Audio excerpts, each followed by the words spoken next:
everyone, and welcome back to this language series, specifically focusing on learning East Asian languages, Chinese, Japanese, and Korean.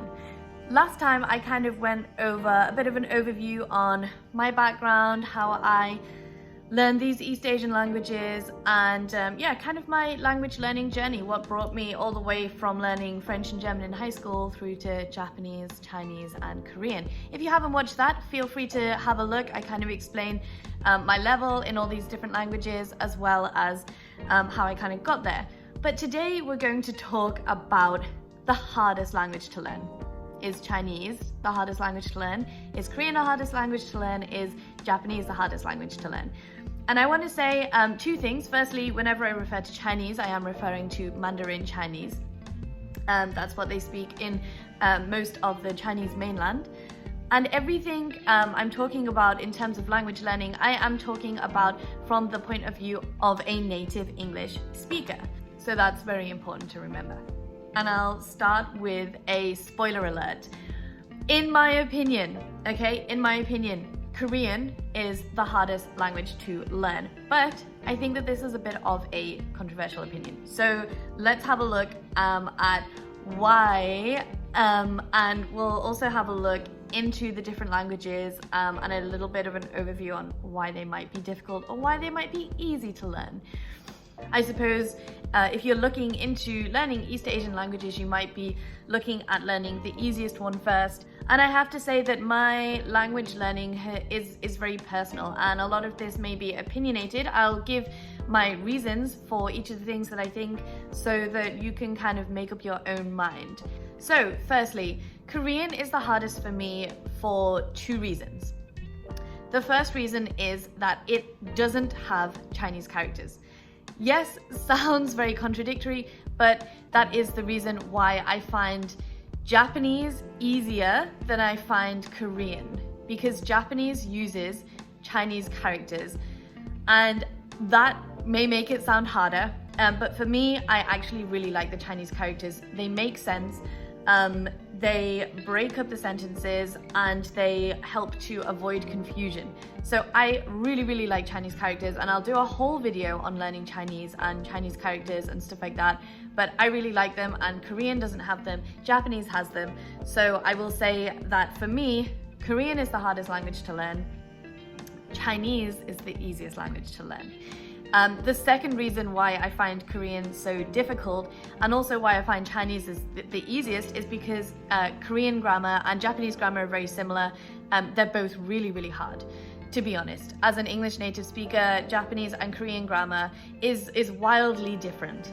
It's very difficult. Japanese and Korean grammar combined are very similar, actually. But for native English speakers, they're very different. Chinese, on the other hand, is very easy, for me at least, because the grammar is incredibly easy, it's incredibly simple, and it's much more similar to English. And the Chinese characters, like I said, I really get on board with Chinese characters. They really help to avoid confusion. I find them so intuitive. I find the alphabet incredibly man-made. Once you go back thousands of years, hundreds of years, whatever, people are drawing cave paintings, even, it's all in pictures and pictographs. For me, that is very intuitive, to be reading pictures that kind of hold meaning, and you retain the meaning from that. Let's break this down and look at these languages individually so that you can kind of make your mind up on which language may be the easiest for you to learn or the most difficult for you to learn. Because I believe that language learning is also affected not only by our native tongue, but also affected by how our brains work. I think I mentioned in my last video, just like some people are good at art and writing, creative minds, other people are good at science and mathematics. I believe that there is something going on in our brain that is similar when we're learning languages as well. So firstly, let's start with Chinese, because that is my favorite language. It's my favorite language I've ever learned, and I can honestly tell you, hands down, it's easier than French, it's easier than German. I've also done a bit of Dutch and a bit of Spanish. I can tell you it's easier than both of them. It's easier than Japanese, easier than Korean. No one believes me when I say this.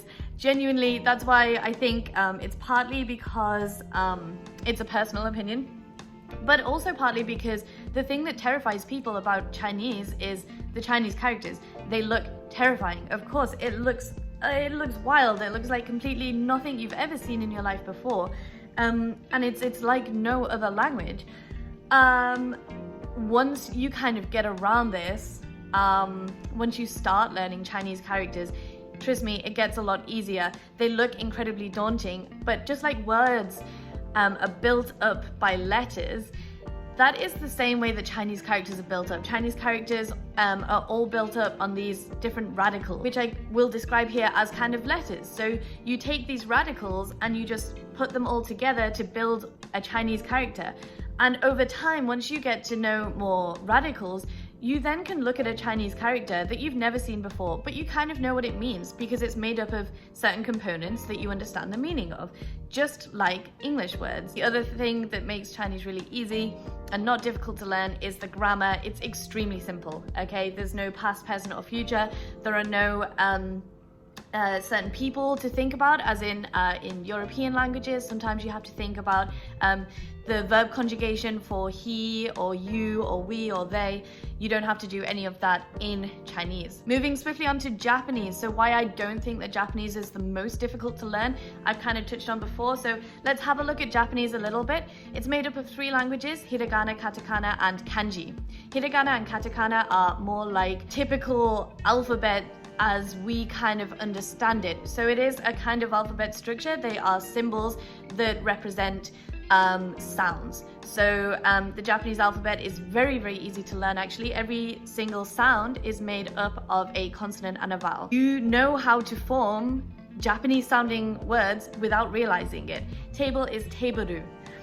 And that sounds Japanese, right? Everyone knows that that sounds Japanese, and that's because we kind of innately understand the fact that every single sound in Japanese has to have a consonant and a vowel. Teiboru. So the Japanese alphabets are really easy to learn, apart from the third one, which is kanji, and that is Chinese characters. So this is where Japanese gets a little bit tricky. Originally, if you don't know any Chinese characters, it's incredibly hard to learn these kanji, and I know a lot of my fellow classmates really hated the kanji aspect of it. One interesting thing about Japanese is that there are no spaces in the sentence. A sentence can be like this, and this, keep going.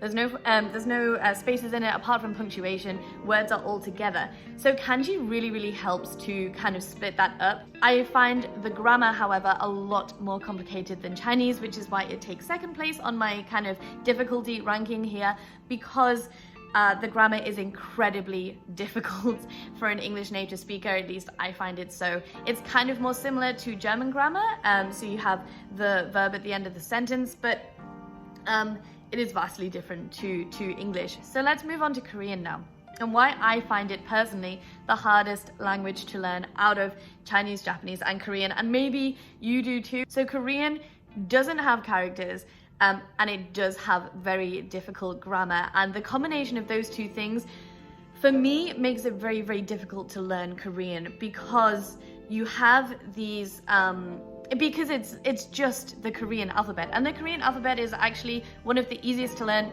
in the world. It's supposedly actually, if not the easiest to learn.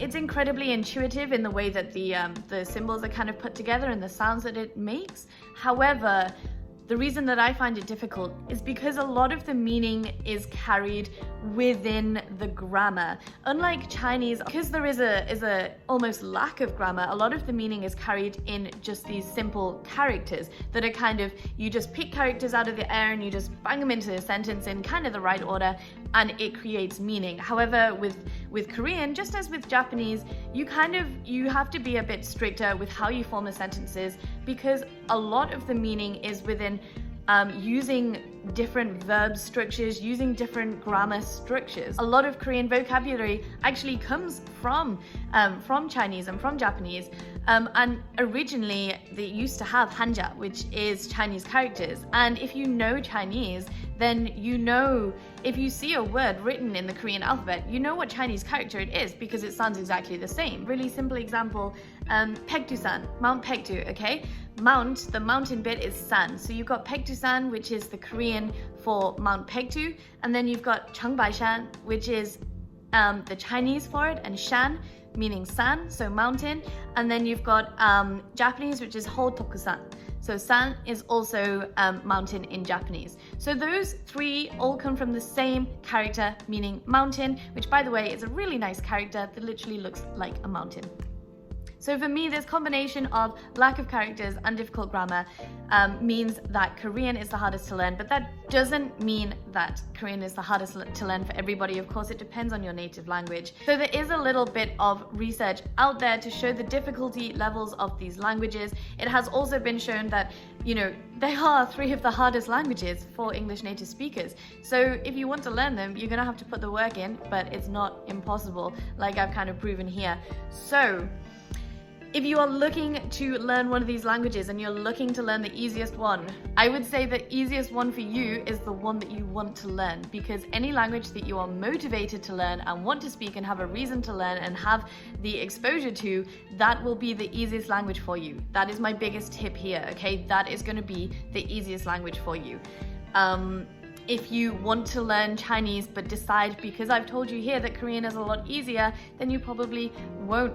Unless you have a reason to, you're not gonna learn Korean super easily. Also, controversially, I think that the way that, if you're looking to learn all three, I think the way that I learned them kind of really helped me to learn all three, because in learning Japanese, I was thrown into the deep end. I was suddenly thrown in with Chinese characters and difficult grammar.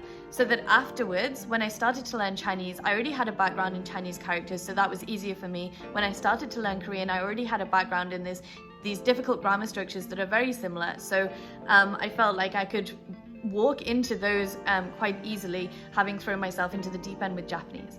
So that kind of ends it for today on which language is the most difficult, Chinese, Japanese, or Korean. I hope you found this video interesting, productive. Maybe you guys are looking to learn one of these languages. Maybe you're currently learning one. Maybe you want to learn another. Do let me know in the comments. I would also be super interested. Like I said, you get me started talking about languages, I just can't stop. So I would love to find out your opinions on this topic below. I would love to find out if anyone is currently learning, is looking to learn. And also please feel free to ask me questions. I always try and respond to all my questions. So feel free to ask me in the comments. Do like this video if you like it, and subscribe. There's going to be more of these videos once a month, at least for the next couple of months, maybe even more if you like them, if they get popular. And of course, every week there will be stuff on North Korea as well. So thank you for your time today. Hope you found it interesting, and I'll see you next time. Bye bye.